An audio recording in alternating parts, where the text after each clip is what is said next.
In 1887 Wyoming Territory, mountain man Jonas McGreddy discovers 3-year-old Sarah sleeping peacefully among protective coyotes after a wagon train massacre. When he brings her to the frontier town of Clearwater, their unlikely bond faces scrutiny from authorities who question whether a solitary man can properly raise a child. But Sarah's extraordinary connection to the wild and her unwavering trust in Jonas proves that family isn't about blood, but about love, protection, and the courage to stand up for what's right. The stench of death hung heavy over the Wyoming Valley as Jonas McGreddy surveyed the destroyed wagon train below.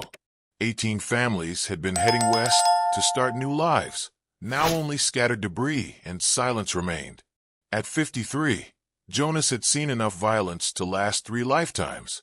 His pale blue eyes, weathered by 2 decades in the wilderness, methodically scanned the wreckage for survivors. In 20 years as a scout, he'd learned that sometimes people survived the impossible. His horse Belle snorted nervously as they descended into the valley. The attack had been swift and brutal, belongings scattered, wagons burned, no mercy shown to anyone. Jonas checked each wagon with grim efficiency, finding only what he'd expected. Then Belle whinnied sharply behind him. Jonas spun around and froze. 50 yards away, near a cluster of sagebrush, a pack of coyotes lay in the afternoon sun. But among the wild animals, curled against the largest male's flank, was a small figure, a child, no more than 3 years old, sleeping peacefully. "Well, I'll be damned," Jonas whispered. Moving slowly, he approached the impossible scene. The coyotes watched him but showed no aggression. The largest male, with distinctive black markings around his eyes, simply observed Jonas with almost human intelligence. The little girl had tangled blonde hair and wore a torn blue dress. She was alive, breathing steadily, completely unharmed. As Jonas drew closer, she stirred and opened the brightest green eyes he'd ever seen. "Hello, little one," Jonas said softly, crouching down. "What's your name?" "Sarah," she whispered, her small hand resting on the coyote's fur. "I'm Sarah." "Well, Sarah, I'm Jonas. Are you hurt?" She shook her head, then looked at the coyotes. "The doggies kept me warm." Jonas felt his throat tighten. "Where are your mama and papa, sweetheart?" Sarah's face clouded over. "Bad men came. Mama told me to hide in the rocks. She said she'd come get me, but—" Tears began to fall. The largest coyote nudged her gently with his nose, and Sarah buried her face in his fur. Jonas had never seen anything like it. Wild predators protecting a helpless child instead of making her their prey. "Sarah," Jonas said carefully, "I need to take you somewhere safe, somewhere with people who can take care of you. Can the doggies come too?" Jonas looked at the pack surrounding her. "The doggies need to stay here, sweetheart. This is their home, but I promise you'll be safe with me." It took nearly an hour to coax Sarah away from the coyotes. When she finally took Jonas's hand, the entire pack rose and watched them leave, their mournful howls echoing across the valley. The ride to Clearwater took 3 hours.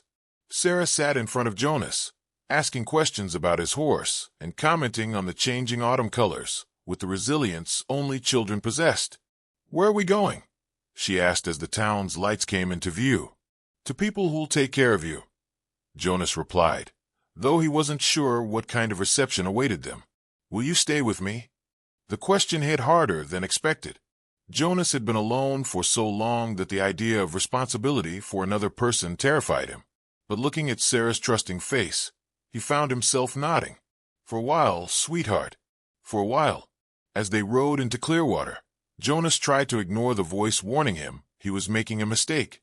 He was a mountain man, a loner. What did he know about children? But every time he looked at Sarah, sleeping peacefully against his chest with the same trust she'd shown the coyotes, he knew he couldn't abandon her. She'd already lost everything once. The next morning, word of the child found sleeping with coyotes had spread through Clearwater like wildfire. Jonas found himself in the hotel's dining room, watching Sarah eat breakfast while half the town stared. "She don't look like much," said Walt Brennan, the blacksmith, studying Sarah like a curiosity. "You sure she's right in the head?" "She's fine," Jonas replied coldly. She survived more than most grown men could handle. Dr. Elias Whitmore leaned forward. I'd like to examine her, make sure she wasn't affected by her experience. Sarah looked up from her eggs. It's okay, Jonas. The nice man just wants to make sure I'm not sick. After the examination, Dr. Whitmore looked puzzled. Physically, she's perfect. No injuries, no malnutrition. Mentally, she's remarkably well-adjusted. Almost serene. I've never seen anything like it. That afternoon, the town gathered to decide Sarah's fate. Jonas sat in the back of the hotel's main room, holding the little girl while they debated as if she weren't there. We can't keep her here, said Reverend Morrison, a thin man with cold eyes. This is no place for a child. She needs an orphanage in Denver. The hell she does, growled Sheriff Tom Kowalski. Kid's been through enough. But what's the alternative? Asked Dr. Whitmore. None of us are equipped to raise a child, especially one who's been affected. She hasn't been affected, said Mrs. Henderson firmly. She's learned to survive. Jonas felt Sarah shift on his lap. She'd been quietly listening to adults discuss her future, worry building in her green eyes. What do you want, sweetheart? He whispered. I want to stay with you, she whispered back. You smell like the mountains, like home. Reverend Morrison's voice cut through Jonas's thoughts. Mr. McGready, you've done a Christian thing, but surely you understand you're not suitable to care for her permanently. And why's that, Reverend? You're unmarried. You live alone in the wilderness. You have no experience with children. And you do. Jonas shot back. When's the last time you earned someone's trust instead of demanding it? Jonas stood up, settling Sarah gently on the chair. This little girl survived hell and found the strength to trust again. The first thing you want to do is ship her off to strangers. It's for her own good, Morrison insisted. According to who? Jonas stepped closer. She's alive because she learned to trust her instincts. Those coyotes recognized something pure and good in her. Maybe we should be half as wise. Sarah looked up at Jonas with shining eyes. I don't want to go away, she said quietly. Jonas saved me. He's good like the doggies knew. Dr. Whitmore leaned forward. Sarah, sweetheart, wouldn't you like to live with other children? Sarah considered this seriously. Are they as nice as Jonas? The simple question hung in the air. Dr. Whitmore had no answer. Sheriff Kowalski stood up. Far as I'm concerned, that settles it. Jonas, you willing to take responsibility? Jonas looked at Sarah, who watched him with complete trust. He thought about his lonely cabin, about all the reasons a mountain man shouldn't raise a child. Then he thought about the coyotes, protecting something precious. Yeah, he said quietly. I'm willing. Reverend Morrison stormed out, but others offered help. Mrs. Henderson promised supplies. Dr. Whitmore agreed to regular checkups. Sheriff Kowalski pledged support against any interference. Later, as Jonas tucked Sarah into bed, she looked up with sleepy eyes. Are we going to live in the mountains? If that's what you want, sweetheart. Will the doggies visit us? I don't know, Sarah. But if they do, we'll make them welcome. Sarah smiled and closed her eyes. Good. They're my friends. 2 weeks later, Jonas stood in Clearwater's general store, overwhelmed by shelves of children's items he'd never needed before. Dolls, small clothes, picture books, an entire world for someone Sarah's size. Every parent learns as they go, Mrs. Henderson assured him, selecting a warm coat. This should fit her. Winter's coming early. Sarah sat nearby, examining a wooden horse with wheels. She'd been fascinated by toys, having apparently never seen many. What do you think, sweetheart? Jonas asked. Would you like that horse? Sarah looked up seriously. Is it expensive? The question caught him off guard. Most 3-year-olds didn't worry about money. Don't worry about that. Do you like it? I do, but I don't need it if it costs too much. Mrs. Henderson made a soft sound.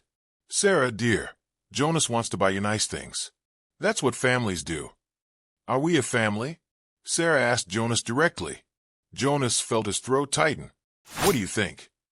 Sarah considered this, with her usual seriousness. Families keep each other safe and warm.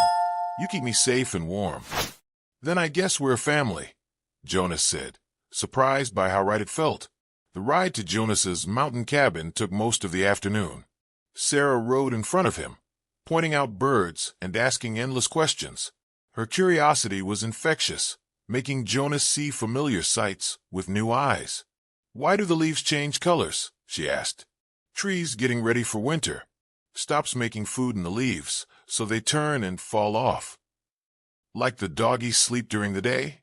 Everything connected back to the Coyotes for Sarah. Dr. Whitmore said it was normal for traumatized children to fixate on positive memories, but Jonas suspected it was more. The cabin came into view, a simple log structure with a stone chimney. Jonas suddenly saw it through Sarah's eyes and realized how isolated it seemed. "Is this where we live?" Sarah asked. "This is it. What do you think?" Sarah looked around carefully. "It's quiet, like where I hid." "Is that good?" "Good. Loud places have bad men."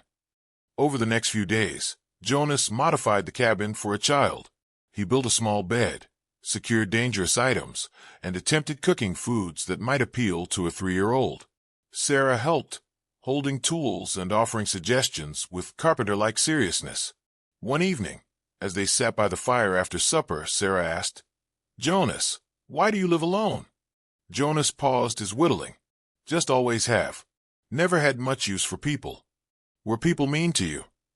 The innocent question cut deep. "Sometimes. Some people can be cruel when they're scared." "The bad men who hurt my family were cruel." "Yes, they were." Sarah curled closer to him. "But you're not cruel." The doggies knew that. "How did they know?" "Animals can tell about people. They know who's safe and who's not." That night, a sound outside made Jonas reach for his rifle. Soft howls, distant but unmistakable. "Coyotes." Sarah stirred. "The doggies came to visit," she whispered sleepily. Looking out the window, Jonas saw shapes at the clearing's edge, several coyotes, including the large male who'd protected Sarah. "Should we say hello?" Sarah asked, fully awake. Every instinct said to keep her inside, but something else made him nod. They stepped onto the porch together. The coyotes stopped when they appeared, yellow eyes reflecting moonlight. The large male let out a soft bark, not aggressive, almost conversational. Sarah smiled and waved. "Thank you for taking care of me. Jonas takes care of me now." The coyote seemed to listen, then melted back into the forest with his pack. "Will they come back?" Sarah asked. "Maybe, if they want to check on you." "Good. I like knowing they're out there."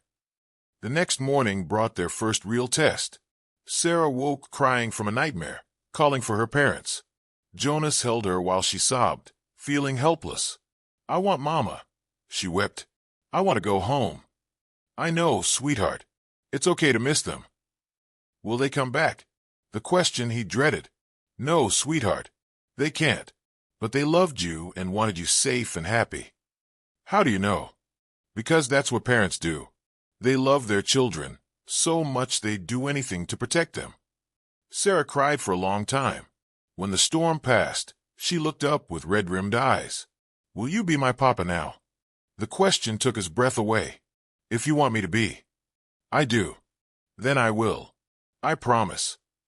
Spring came early that year, and with it, Jonas's greatest fear. Dr. Whitmore arrived at dawn with troubling news. "There's been correspondence from territorial authorities," he said quietly while Sarah played nearby. "Questions about Sarah's placement. Someone's raised concerns about a single man raising a child in isolation." Jonas felt cold anger. "Reverend Morrison." "Likely. There's talk of sending an inspector to evaluate her living situation." Jonas watched Sarah, healthy and happy, reading a book he taught her. "When?" "Soon. Within the month." Dr. Whitmore gripped his shoulder. "I'll testify for you. So will others. Sarah's thriving. But it might not be enough. Document everything. Her education, health, development. And Jonas, consider getting her interaction with other children. It would help." 2 weeks later, the inspector arrived. Margaret Foster was a practical woman with kind eyes, not the stern bureaucrat Jonas had expected. "Mr. McGrady? I'm Margaret Foster from the Territorial Children's Welfare Office." Sarah emerged from the cabin, studying the newcomer carefully. "You must be Sarah," Mrs. Foster said. "I've heard wonderful things about you."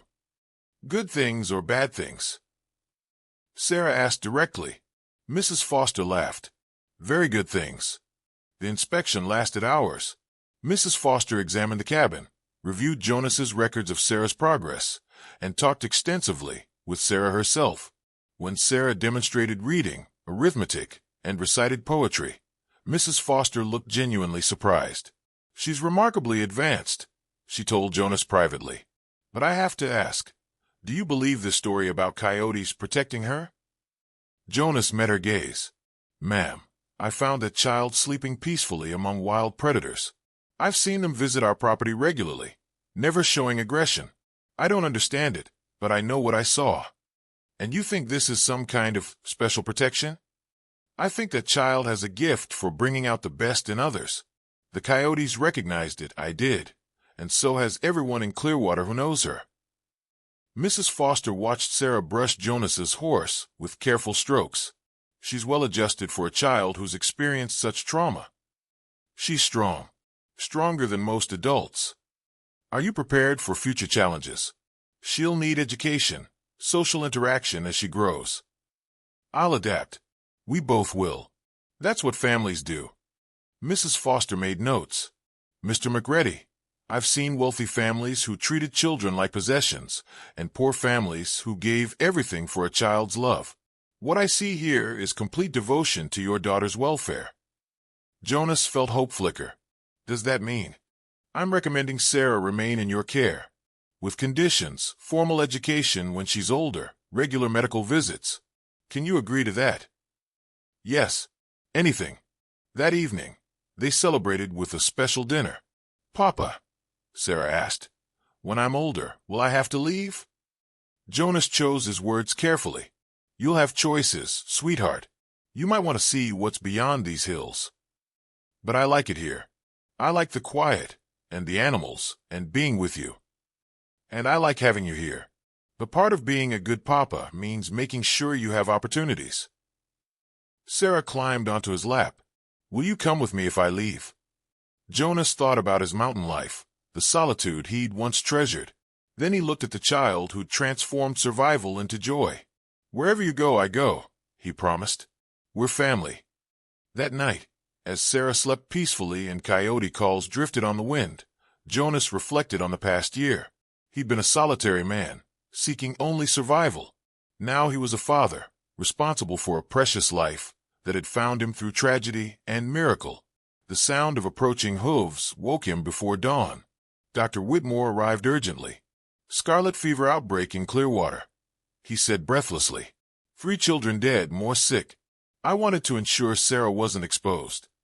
Sarah appeared, already dressed. "We haven't been to town in 2 weeks," she said calmly. Dr. Whitmore examined her anyway. She was perfectly healthy. "Keep her isolated a few more weeks." "And Jonas, this proves your isolated location has advantages. Sarah's safer here than in town." After the doctor left, Jonas saw their mountain home with new eyes. What he'd thought was inadequate isolation might actually be ideal protection. "Papa," Sarah said, taking his hand, "the doggies are happy we're staying." "How do you know?" "They told me in my dreams. They said mountains are the best place for special children." "Are you special, sweetheart?" Sarah considered this seriously. "I think everyone's special, but some people forget in loud places with lots of noise. Maybe that's why the doggies brought us together." Maybe. Or maybe it was just meant to be. Standing on their porch, watching sunrise over the Wyoming peaks, Jonas marveled at the journey that had brought them here. He'd found Sarah sleeping among coyotes, but in saving her, she'd somehow saved him too. The future held challenges. Questions about their unconventional family would continue. But looking at Sarah's peaceful face as she watched for her wild friends, Jonas knew they'd face whatever came together. After all, they'd learned from the best teachers, coyotes who understood that sometimes the most important thing is protecting something precious, no matter how impossible it seems. 10 years later, Sarah McGready graduated valedictorian from Territorial School, her thesis on wildlife behavior earning recognition from universities nationwide. Jonas adapted to town life as a guide for researchers, combining his mountain knowledge with Sarah's animal insights.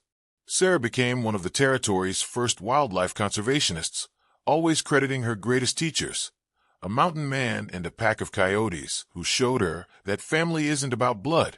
It's about love, protection, and caring for those who need it most. The mountain cabin remained in the family for generations, and locals swore coyotes could still be seen on the ridge, watching over the place, where a miracle once brought an unlikely father and daughter together. When Jonas passed at 83, Sarah found coyotes gathered outside his window, their mournful howls carrying across the valley, a final farewell to the man who'd learned that sometimes the most precious things come in the most unexpected ways.